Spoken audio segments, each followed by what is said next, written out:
제 손에 들린 이 낡은 물건이 무엇인지 아시나요? 제가 나이가 90세이니 60대부터 지금까지 30년 넘게 써온 가계부입니다.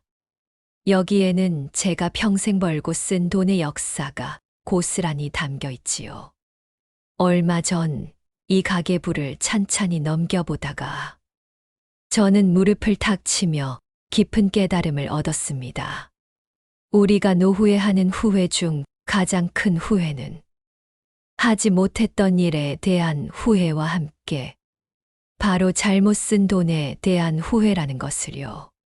젊을 때야 다시 벌면 된다지만 우리 나이에 한 번 잘못 나간 돈은 다시는 돌아오지 않는 내 시간이고 내 건강이고 내 남은 인생입니다.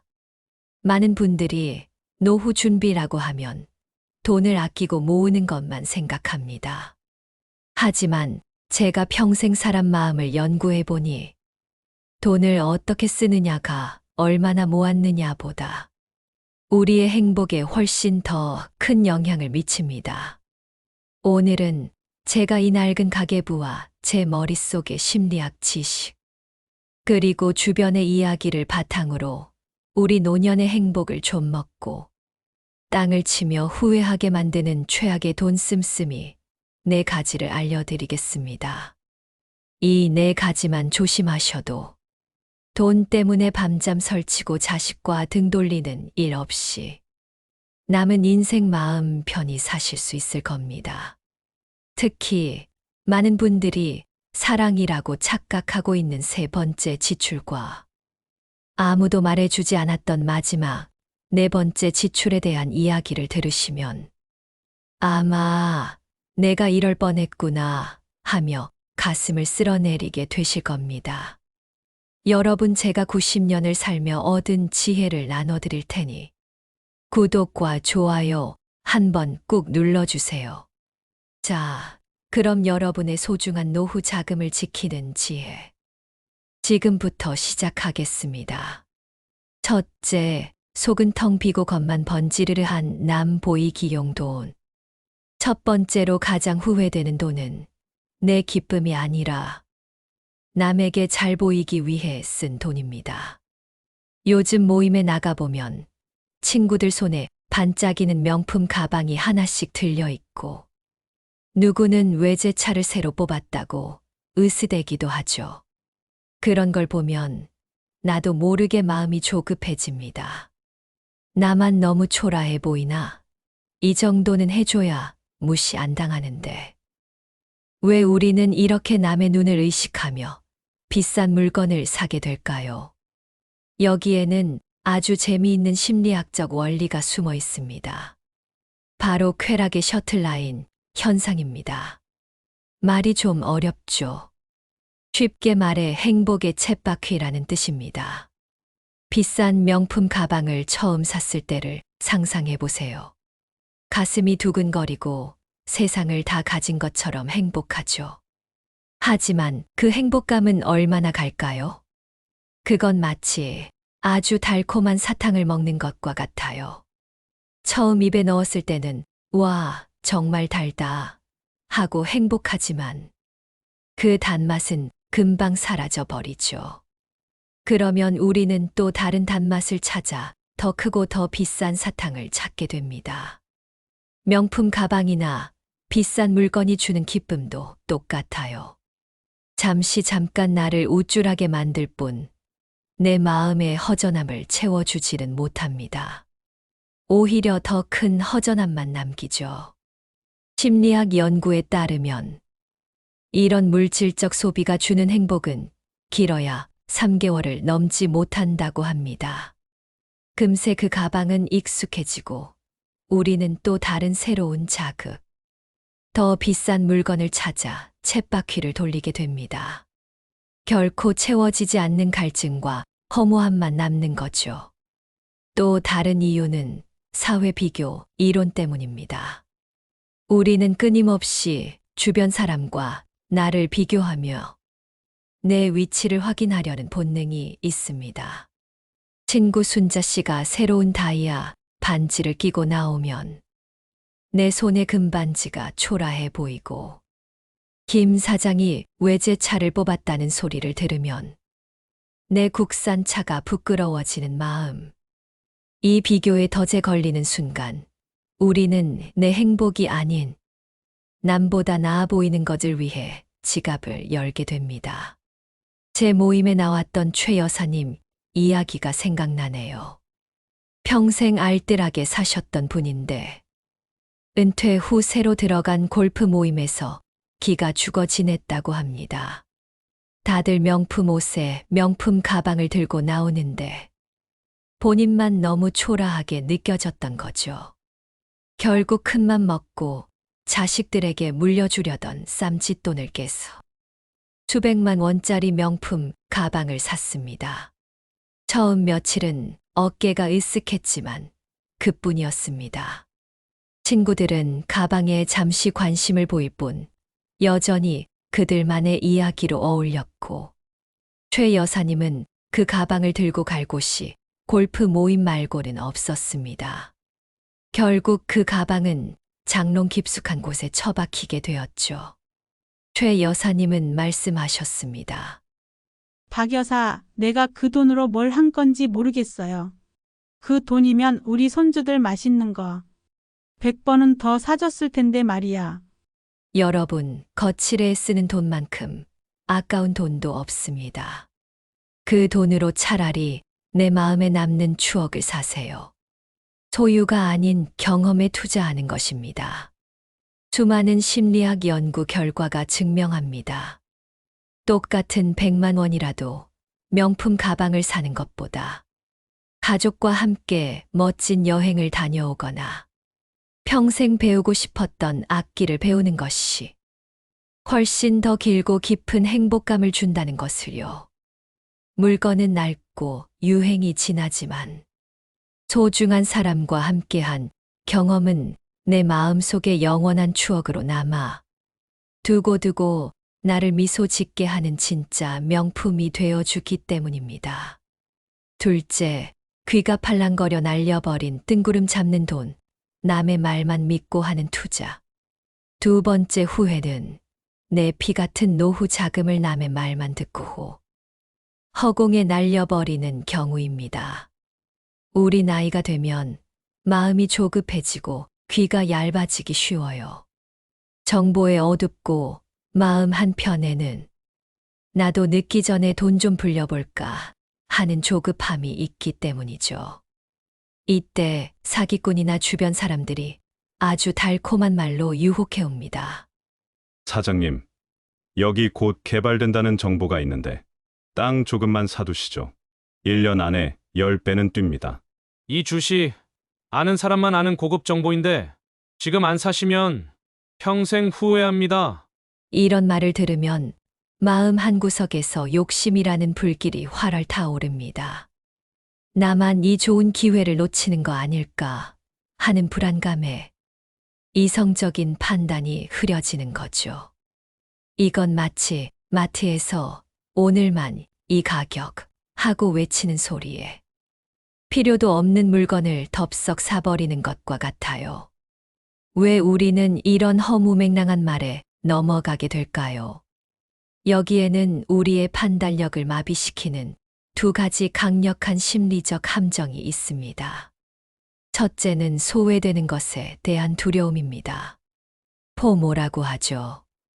나만 빼고 다들 저기서 돈을 버는 것 같아 하는 불안감이 우리의 이성을 마비시키는 겁니다.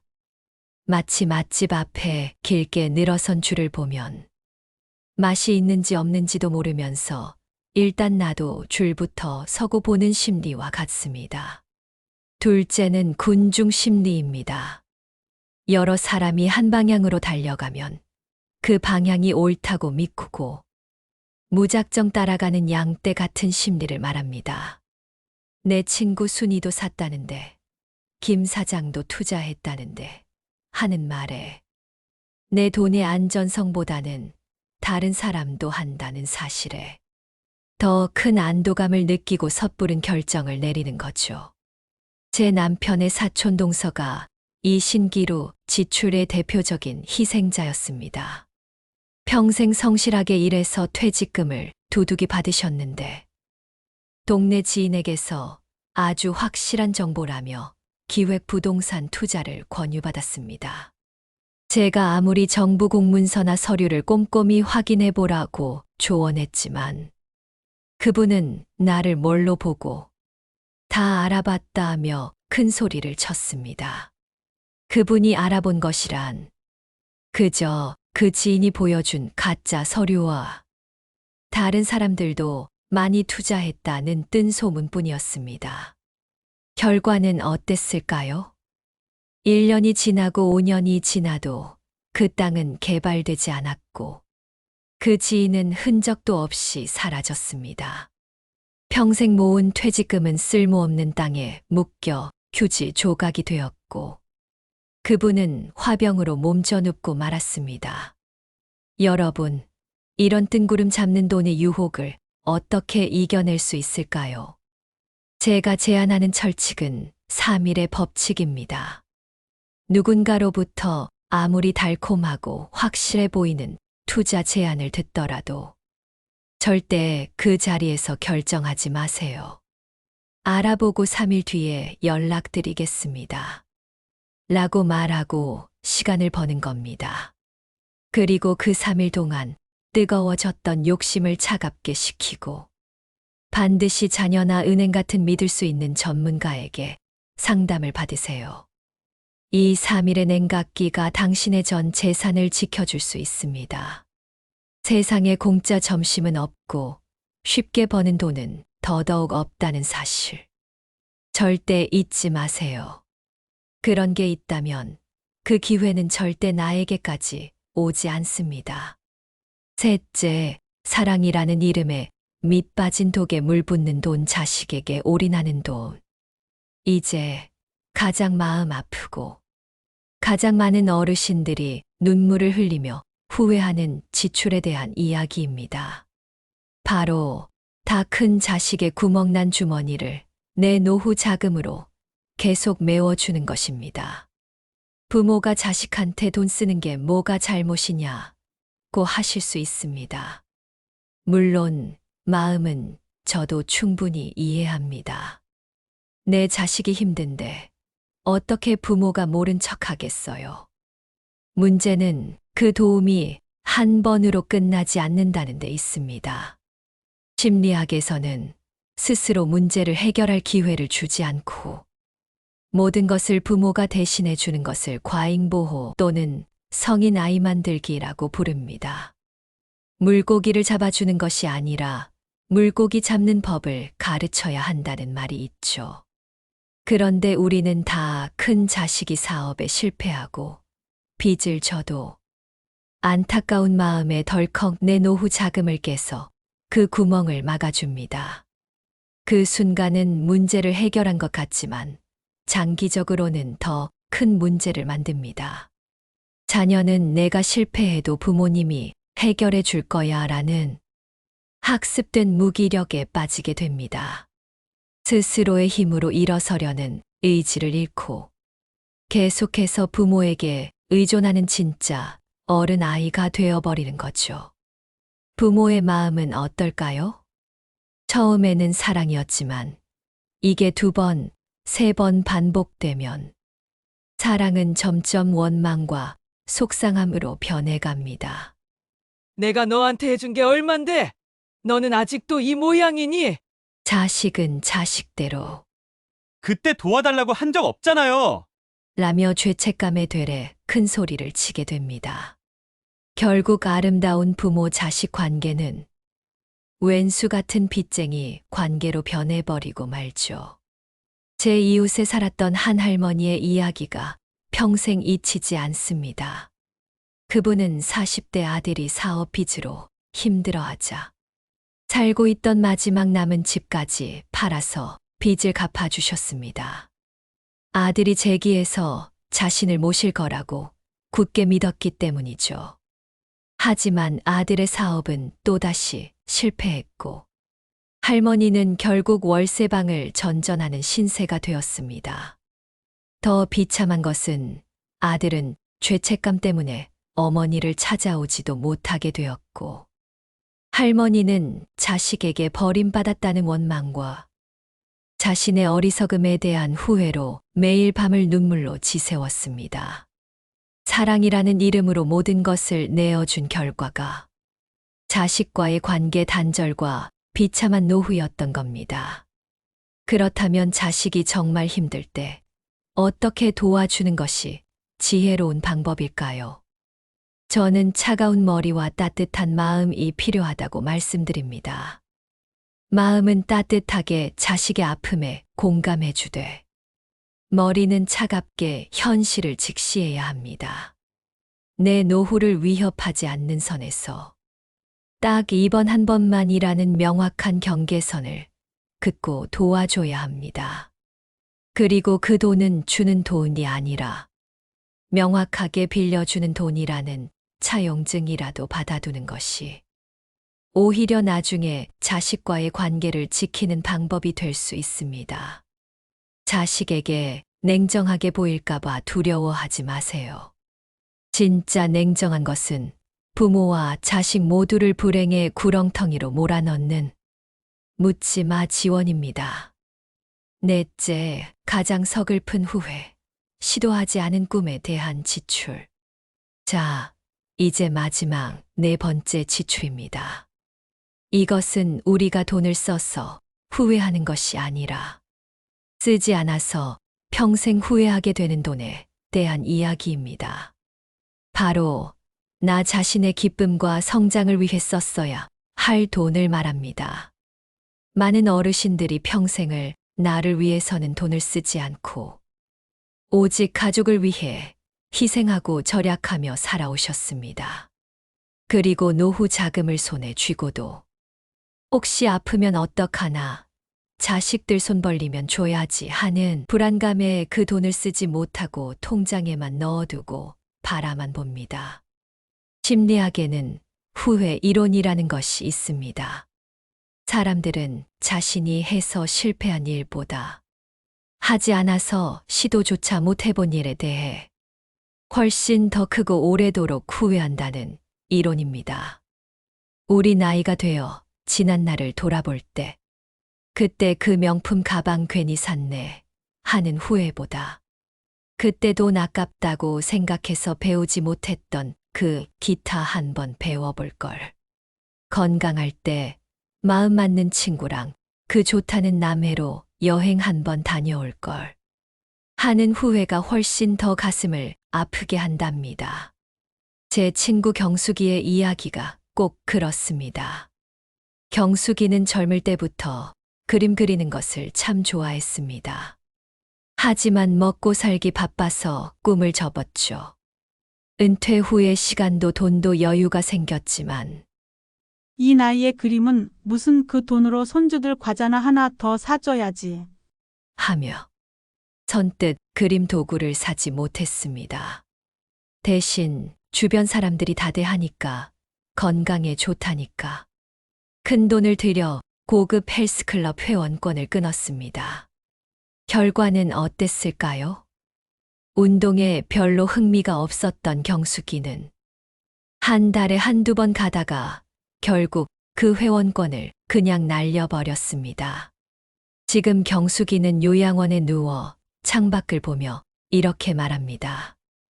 박 여사, 내가 그때 그 헬스클럽 끊을 돈으로 화실에 등록해서 그림이라도 실컷 그려볼 걸. 이제는 붓을 들 힘도 없네. 그게 내 평생의 한이야. 헬스클럽에 쓴 돈은 남들이 좋다고 하니 따라했던 외제적 동기에 의한 지출이었습니다.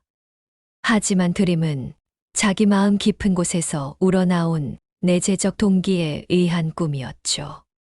우리의 영혼을 진짜로 행복하게 하는 것은 바로 이 내재적 동기를 충족시키는 지출입니다. 그래서 저는 여러분께 나를 위한 꿀단지를 만들라고 말씀드리고 싶어요. 전체 생활비에서 아주 작은 부분이라도 괜찮습니다. 한 달에 5만 원, 10만 원이라도 이 돈만큼은 오직 나의 기쁨, 나의 성장, 나의 새로운 경험을 위해서만 쓰는 겁니다. 그 돈으로 동네 노래 교실에 등록해도 좋고, 멋진 찻집에서 혼자만의 오후를 즐겨도 좋습니다. 평생 가보고 싶었던 작은 섬으로 훌쩍 떠나봐도 좋고요. 이 나를 위한 돈은 그냥 사라지는 돈이 아닙니다. 나의 남은 인생을 풍요롭게 하고 나의 자존감을 높이며 나는 여전히 성장하고 있는 가치 있는 존재라는 사실을 스스로에게 확인시켜주는 가장 위대한 투자입니다. 자, 정리해보자면 우리가 노년의 땅을 치며 후회하는 4가지 지출은 이것입니다. 첫째, 남에게 잘 보이려고 쓴 껍데기 돈. 둘째, 욕심에 눈이 멀어 날려버린 뜬구름 돈. 셋째, 자식에게 쏟아붓는 밑 빠진 독돈. 넷째, 나를 위해 쓰지 못해 한이 되는 아까운 돈. 결국 이 모든 이야기는 한 가지로 통합니다. 우리 나이의 돈이란 더 이상 쌓아두는 재산이 아니라 내 남은 인생을 즐겁게 만드는 행복의 도구가 되어야 한다는 것입니다.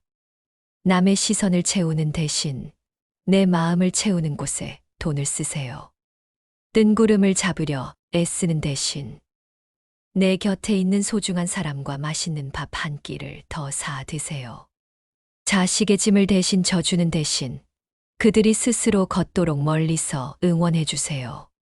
그리고 무엇보다 평생 고생한 나 자신에게 가장 먼저, 가장 아낌없이 쓰세요. 그것이 바로 수십 년간 고생한 우리 스스로에게 줄 수 있는 가장 큰 선물이자 가장 후회 없는 지출이며 가장 완벽한 노후 준비입니다. 오늘 이야기가 어떠셨나요? 노후에 정말 후회되는 지출이 있으시면 여러분의 자유로운 생각들을 댓글로 남겨주세요. 요즘은 정보가 넘치지만 지혜는 드물어요. 이 채널은 구독을 누르면 끝이 아니라 한 사람의 긴 인생을 곁에 두는 일이에요. 다음에도 길을 잃었을 때 다시 이곳으로 돌아올 수 있도록 구독과 좋아요 눌러주세요. 다음 시간에 더 깊이 있는 인생 이야기로 찾아뵙겠습니다. 감사합니다. 아우라노트였습니다.